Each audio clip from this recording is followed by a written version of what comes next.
וישלח יעקב מלאכים לפניו. Bonjour Moshe. Bonjour Shaoul.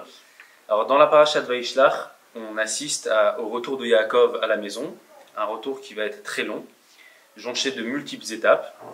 La plus importante va être la préparation à la rencontre avec son frère Esav, de trois manières, en se préparant à la guerre, en faisant la tefila et en offrant des cadeaux à son frère. Cette rencontre va très bien se passer et par la suite il va s'installer à Sukkot, va ensuite acheter une parcelle de terrain en face de la ville de Shrem, et dans cette même ville aura lieu l'épisode de Dina. Suite à cela, Hachem va le sommer d'accomplir son vœu en établissant une matseva à Bethel. Yaakov va encore prendre du temps et va construire un misbéach, et à Bethel aura lieu la mort de Dvorah, la nourrice de Rivka, et on apprend également la mort de sa mère Rivka. Hachem va de nouveau lui faire une révélation, et à ce moment-là, Yaakov va établir cette matseva à Bethel, et en partant de cet endroit-là, Rachel, son épouse, va mourir. Yaakov finit par s'installer à Migdal Eder, où là-bas aura lieu l'épisode de Réhouven. Donc Moshe, j'aimerais te poser la question suivante. Pourquoi est-ce que ce retour de Yaakov à la maison dure tellement de temps, 2 années? Comment est-ce que ça se fait qu'après 20 ans de séparation, Yaakov mette tellement de temps à rentrer chez lui? Alors pour proposer une piste de réflexion, je pense qu'il faut replacer le récit dans son contexte général et surtout comment est-ce qu'il avait commencé à la fin de la paracha de Toldot. À la fin de la paracha de Toldot, on assiste à une rupture familiale. Il y a donc Yaakov qui prend la bracha à Esav, qui donc du coup est en dispute avec son frère et va devoir fuir à Haran avec l'accord et même la bénédiction de ses parents. Il va vivre 21 ans donc à Haran avec Lavan. Et je pense que Yaakov a le souci de l'ordre des choses, c'est-à-dire comment est-ce qu'il va retrouver ses parents.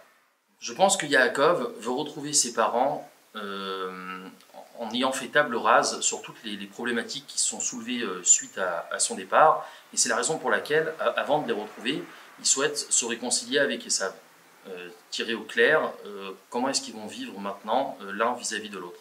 Deuxième événement, à Shrem, le passouk nous souligne là-bas comme quoi ils acquièrent une terre. Yaakov acquiert une terre plein pot, Béméak Shita, à un prix fort, pour pas que cette acquisition soit contestable par la suite, ce qui de facto lui donne une légitimité dans la terre d'Israël. Et enfin, une matseva, parce que c'est comme ça qu'il était parti aussi au départ de Haran à Bethel. Il avait érigé une stèle et s'était engagé de remercier Hachem à son retour, une fois qu'il lui avait accordé tout ce qu'il lui avait promis. Et ce n'est qu'une fois en fait que tout s'est résolu, que c'est maintenant pour lui le moment, l'heure de retrouver ses parents. J'entends ta lecture Moshe, j'aimerais en proposer une autre, un peu opposée à la tienne. En effet, Dvorah, la nourrice de Rivka, va mourir à Bethel. Rashi demande, mais quel rapport y a-t-il entre la mort de Dvorah et l'histoire de Yaakov? Rashi répond, parce que Rivka, sa maman, lui avait promis 20 ans auparavant, Veshalarti ou Karticha Misham, j'enverrai quelqu'un et je te chercherai là-bas à Haran. Ça fait maintenant 20 ans que Yaakov est tout seul à Haran, personne n'est venu le chercher.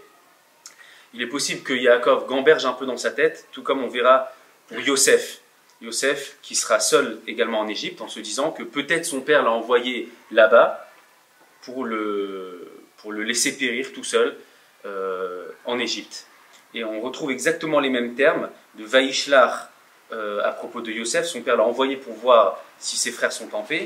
Et à la fin de Toldot, également son père l'envoie. Vaishlach Yitzhak et Yaakov, Vayeler Padan Aram. Il l'envoie à Padan Aram.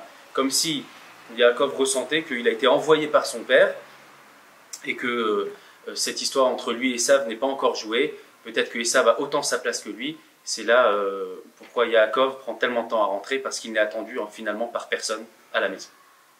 Shabbat Shalom. Shabbat Shalom.